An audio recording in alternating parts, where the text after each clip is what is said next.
Thank you for spending the time with me on a Friday to do this. So section one, we'll talk about your mental health journey. Can you tell me a bit about your mental health journey? So it started, I guess, when I was a teenager. I think it was like 16 or 17. I just thought I was sad. It was right after my parents divorced, and I like that was kind of confusing because um, I was having like I was working radio. I had a lot of friends. I doing okay in school. I was living in a nice house. I was spoiled. Like I was living a good life. But then for some reason I was just kind of sad all the time. And back then that was like mental health wasn't really a thing. Like people kind of frowned upon it. It was never discussed. Like we never talked about it in school. Um, so I was just confused and I was like, why am I always sad? Why? And is this because of my parents divorcing? And then I ended up seeing a psychologist for that. And um, I'm not going to get into too much because it's going to follow up with other questions. But then I kind of had repeat situations throughout my life. So from 16 to like most recent to like last year, it just comes in waves. And every time it gets better in a sense, because now I know, oh, okay, this is how I dealt with it, 2 years ago, 5 years ago. Um, so yeah, so it's been around since I was 16. Yeah, I like that thing that you said, how it comes in waves.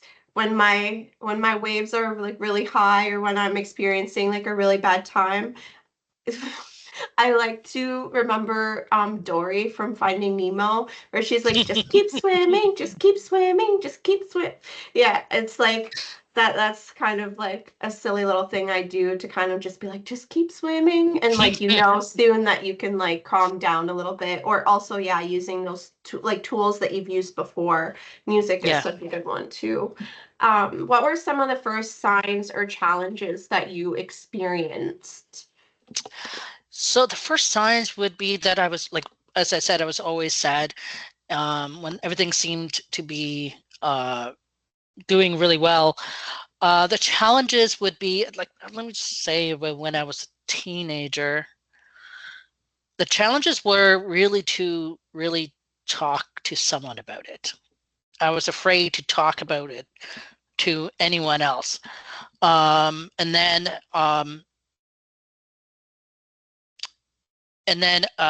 so it was funny because I couldn't really talk. I was told or taught not to talk to your friends about it because you would think they would think you're crazy or something. And then when I talked to my parents, um, they were saying, "How could you?" And they were trying to argue that you were not, like, I was obviously not depressed because look at everything I have in my life and how good it is. How could you be depressed? So that was the first challenges I had, getting into it, like not knowing where to go or who to talk to. Yeah, I think it's getting better now, but there still is that big misunderstanding that if everything appears great from the outside, then you should be great, right? But depression doesn't work that way at all. It's so nuanced. There's so many different things to it, and sometimes there is no trigger. Sometimes it's just something that you're experiencing, and that can be hard for people to understand, especially if they haven't experienced it before. But I'm glad we're getting to a point where people are starting to understand a little bit more that people are way more complicated than what comes at face value, and it's not that simple. Was there a particular moment or turning point when you realized that you needed support?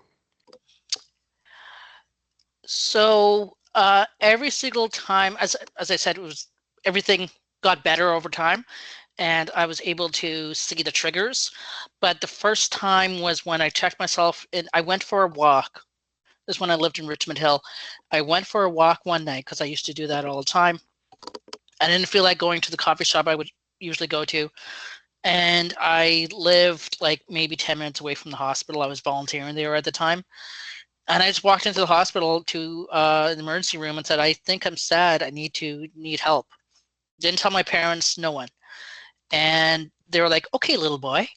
And they checked me in, and I saw someone like a couple of hours later. They kept me there for, I think it was a week, just for observation. What emotions did you experience during that time? And did you face any stigma or barriers when you were trying to get help? Emotions. I was confused. I don't know really what was really going on. Kind of like most recently with my misophonia, when I was figuring that out, I had no idea what was happening. Um, and the stigma, I don't think there was a lot of stigma. I wouldn't say it was stigma. I think it was more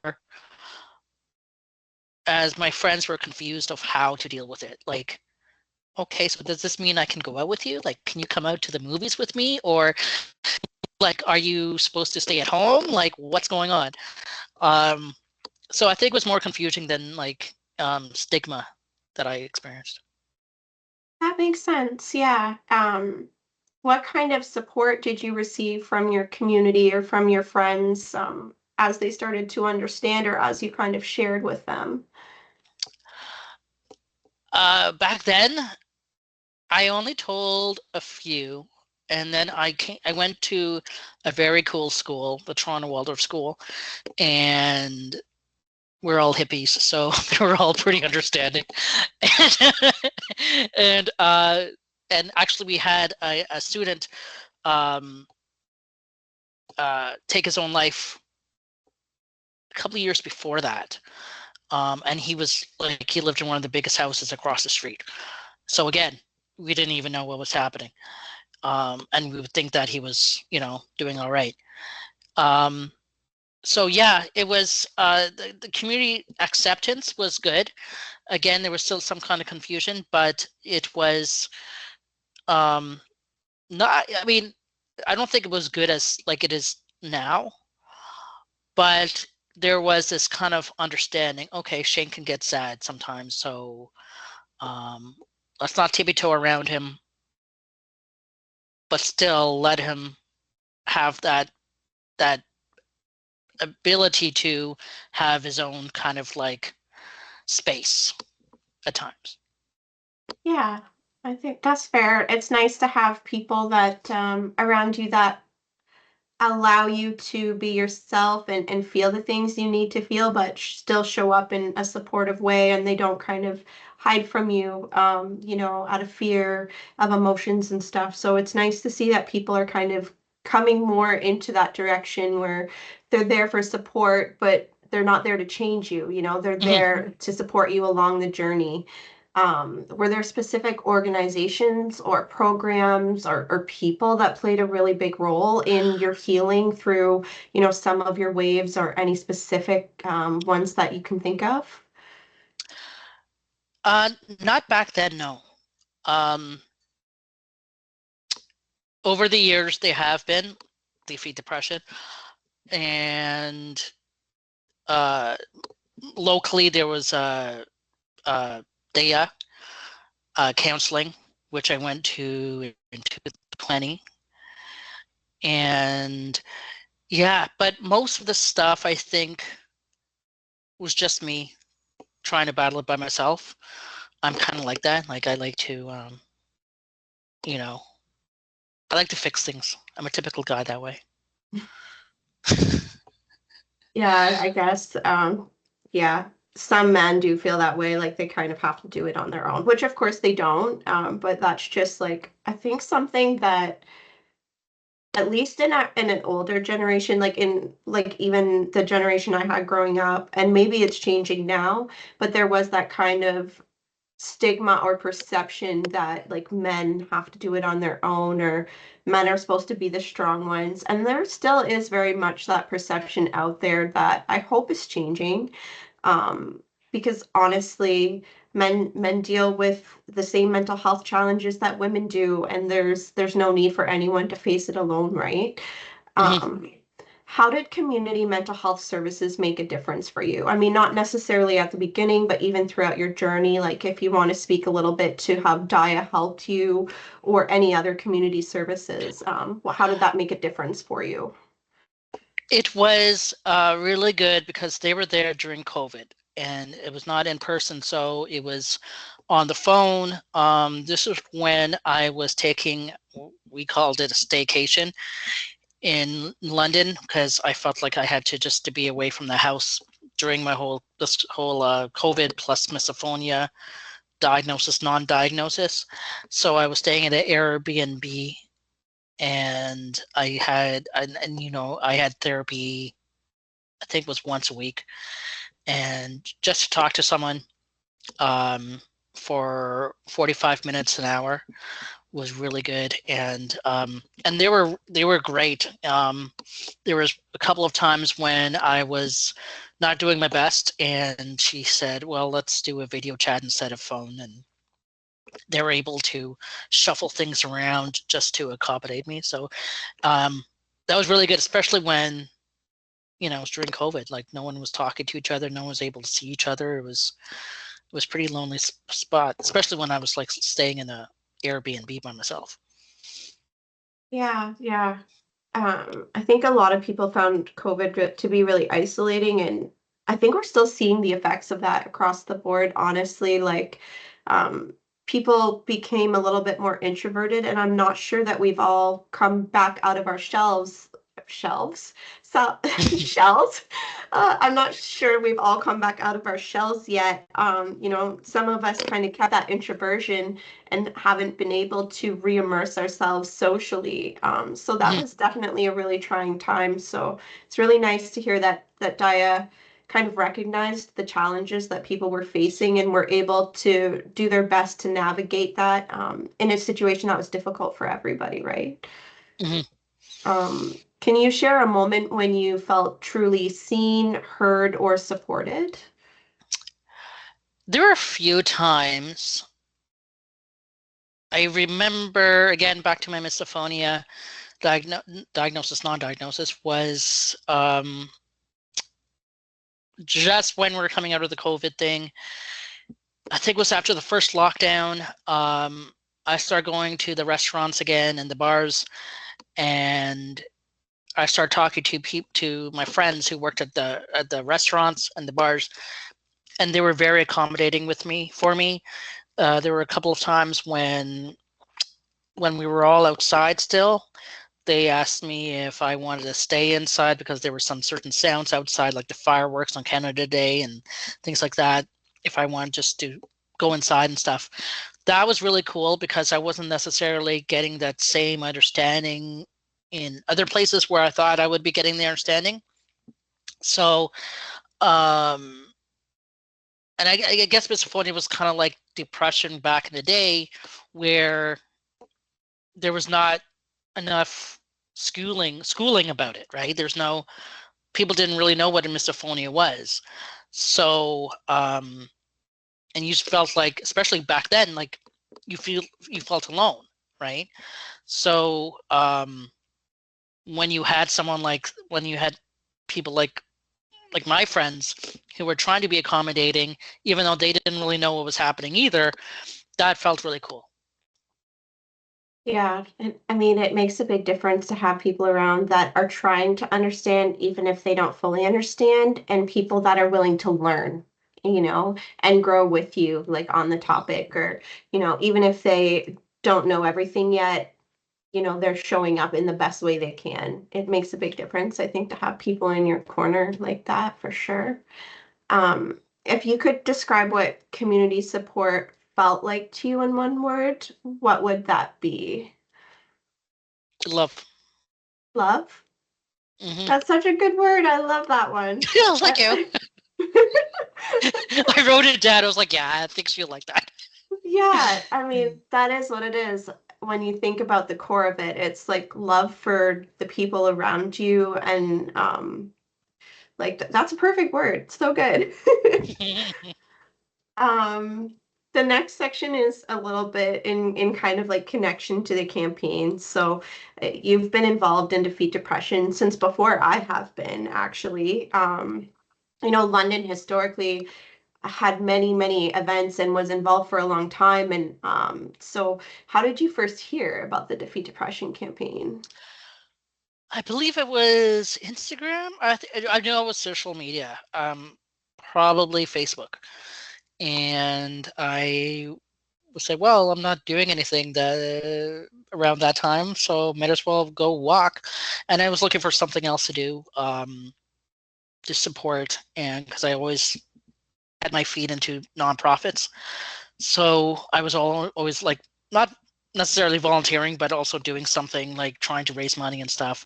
So yeah, I believe I saw it on Facebook, and I was like, huh, that looks seems cool to do.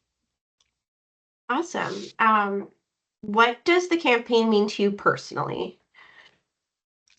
It has helped me with a bunch of things.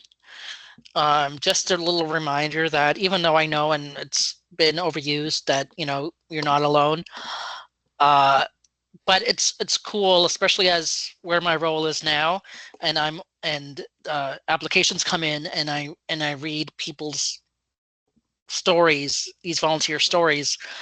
Um, it's just a little reminder that hey, I'm not the only one who is battling. Um, my friend Mercedes wasn't the only one who was battling at that time, so that's how it has helped me, and it has helped me to uh, put my energies towards something really good, because I think that you know uh, it's you know trying to solve the problem instead of being part of the problem is a better way. Yeah, I know what you mean. That well, when I started volunteering with Defeat Depression, it was very much because I was depressed. Yeah. It was like I started doing social media for the Brockville campaign, and at the time, I was just trying to put the message out into the world that I needed to hear myself at the time. So I was making these like little graphics at home, like at my computer, just trying to give myself the message I needed to hear.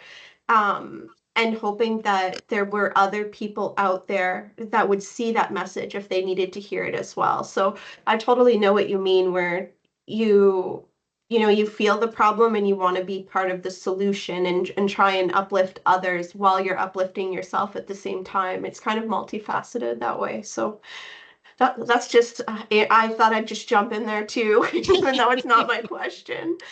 Um, why did you choose to share your story with the campaign?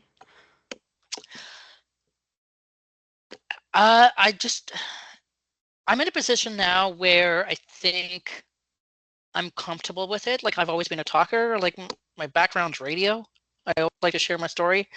I wear my life on my sleeve, but I think over the past few years, and Defeat Depression has helped me with this, is that other people are in my situation, not exactly the same situation, but I think that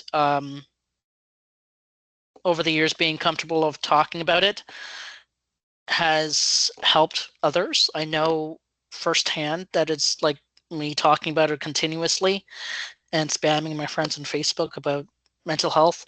It's it is, I know it has helped people I know because they've messaged me like, "Hey, I thank you for doing this."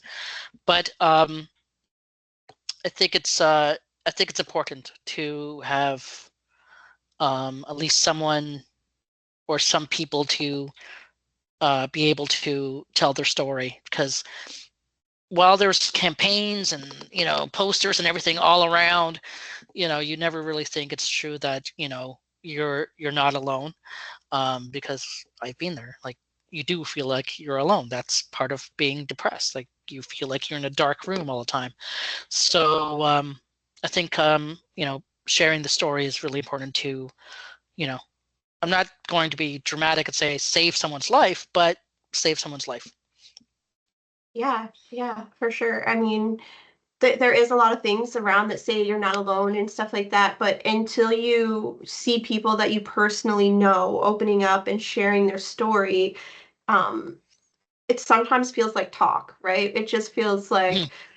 like just words on a paper until you see someone that you know is really personally affected by it. And then you're like, okay, I really am not alone. There are people I know that are experiencing this, and maybe it's okay for me to talk about it with them. And I do think that's such a powerful thing to be that inspiration for someone else. And, you know, maybe give them the outlet that they were looking for to be able to talk about it. Um, what message do you hope that people take away from your story? It's a lifelong battle, but but I'm still here. Um, there are still some rocky roads, and I'm still dealing with it. But I'm still able to laugh and have a good time, and cherish the fact that I'm having a good day. And they always say, if you wake up the tomorrow morning, you're blessed. So yeah, I think it's just that while it's not, it doesn't solve overnight, and it could be with you and for, oh my gosh, I'm aging myself, 30 years. Uh, um, it's something that, with the right help and the right mindset, you can survive, and you'll just be there, and you kind of acceptance of it is going to be there, but you can deal with it. Yeah, yeah, I know what you mean there. I think yeah, it may not be the end of the battle, but you're doing it, you're winning. So I think that's a powerful message to people, because depression, it can be overwhelming in the sense that even on the good days, it's going to come back. It's not always like a one and done situation. Many people have repeated episodes of depression, but there are good days, and there's hope, and there's periods of such joy. And I think it's people important that people remember that as well. Um, what do you think campaigns like this one help change the conversation around mental health? Like, how do you think it helps? It's Well, when you see when you're downtown and you see a bunch of people walking with Defeat Depression shirts on, it kind of sparks conversation. um but it's also, like, I'm a big wrestling fan, so when I say, oh yeah, I like wrestling, there's always someone says, oh yeah, I used to like Hulk Hogan. Everyone has a story about it. So, and I know from my personal experience, uh, when I tell people that I'm the volunteer coordinator for Defeat Depression, there's always a story. Either they went through it or their friends went through it. And it's when you have that, when the door is kind of ajar, it's easier to open, right? And it's easier to say, oh, okay, well, I'm not really doing really good right now. Is there any resources that you know of? Then I could either talk to them and say, hey, what's happening? Or I can, steer them to DEA, or I can steer them to the hospital, or, so, but I think that Defeat Depression helps itself by spreading that awareness. So we are able to be around, and people are more open and understanding to it, Yeah, to I mental health. think that makes sense. Yeah, just opens up the conversation so that people can kind of get their story out there or be heard when maybe they were looking for a place to be heard, and they weren't quite sure where to look. Awesome. Something we've wanted to do this campaign is bring in words of hope and messages to other people who are experiencing a difficult time. I mean, that's really what the campaign is all about. It is a fundraising campaign, to raise funds for both local and national mental health supports and resources. But at the heart of the campaign, we really want people to know that it's okay to reach out for help and that they're not alone. So what would you say to someone who's going through a difficult time right now?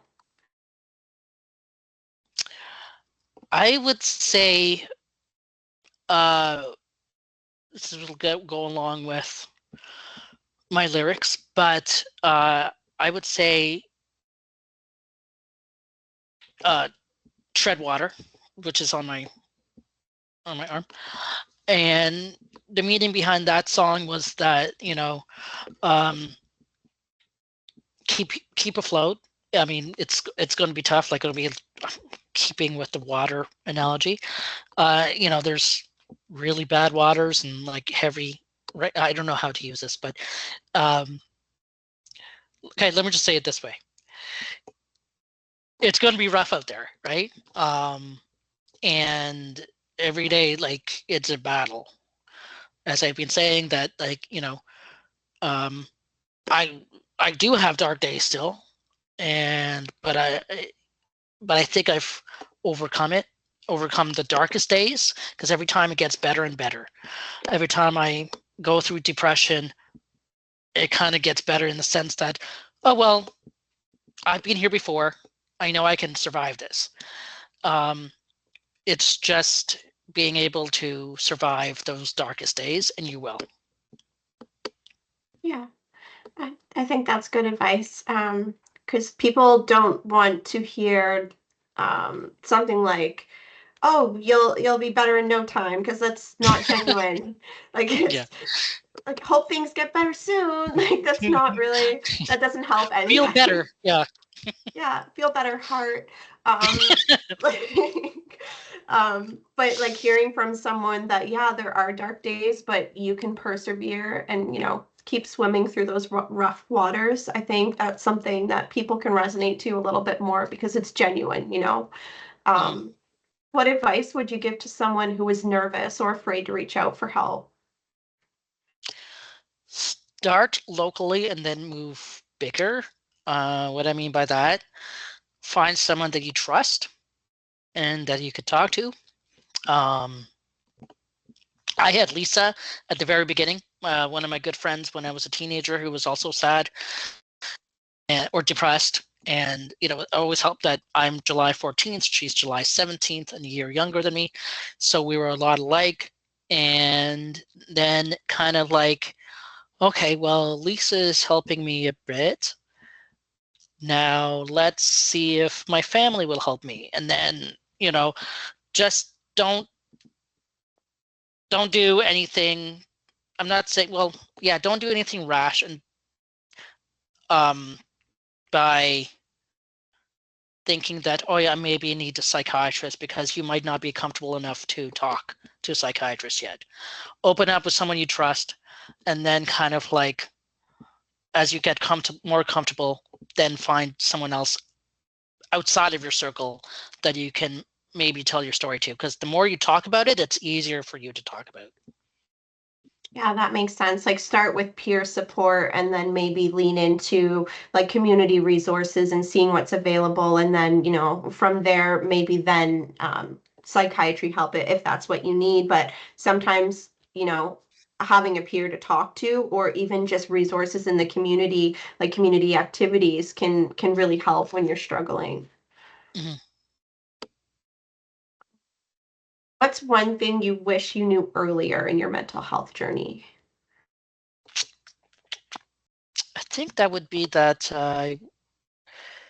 it should it will get better. I know that everyone's probably going to say that. You're not the only one in that sense of, I always use the Robin Williams analogy, always check on your happy friends. So I got a lot of criticism or people saying, oh, Shane's the happiest guy. He's the funniest dude. Why is he depressed? I think he's doing it for attention. So in that sense, you know,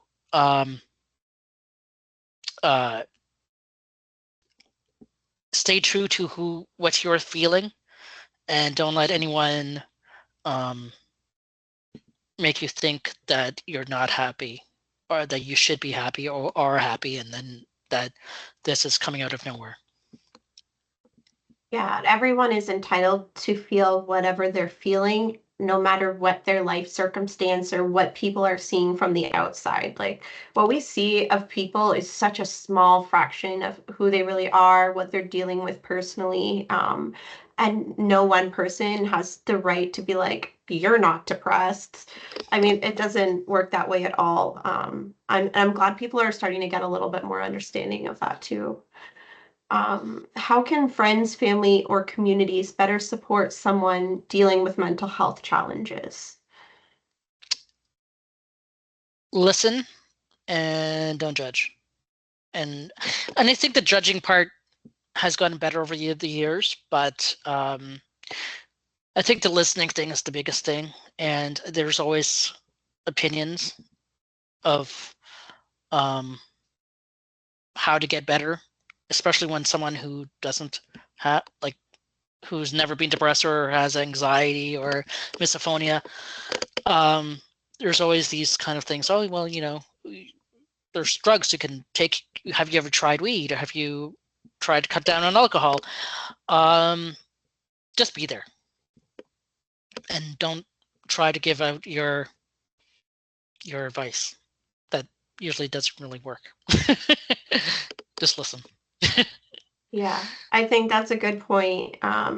Like people are going to find what works for them through trial and error.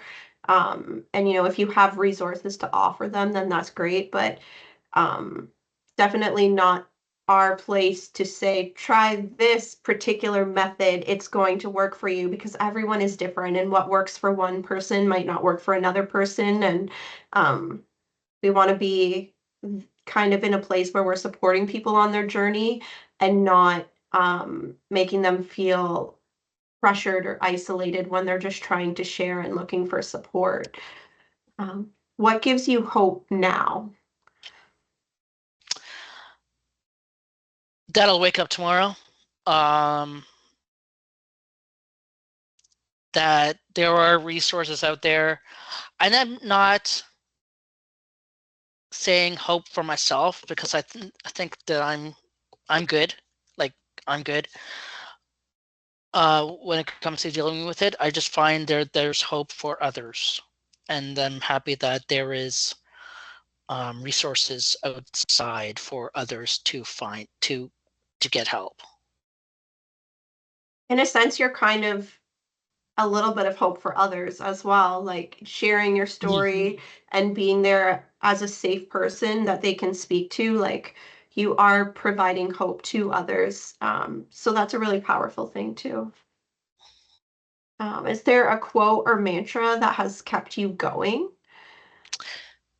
So there is, and it's inspired by tattoo, and it's from a track from De La Soul called Tread Water, and it goes, if there's no one there to if there's no one here to help and no one to get involved, always look at the positive and never drop your head, for the water will engulf us if you do not dare to tread. So let's just tread water.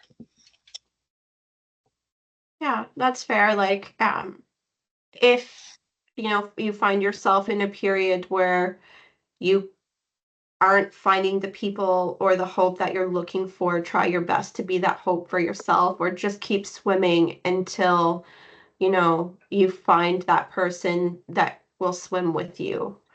I think that's powerful too. And that was my last question. Awesome. Yeah.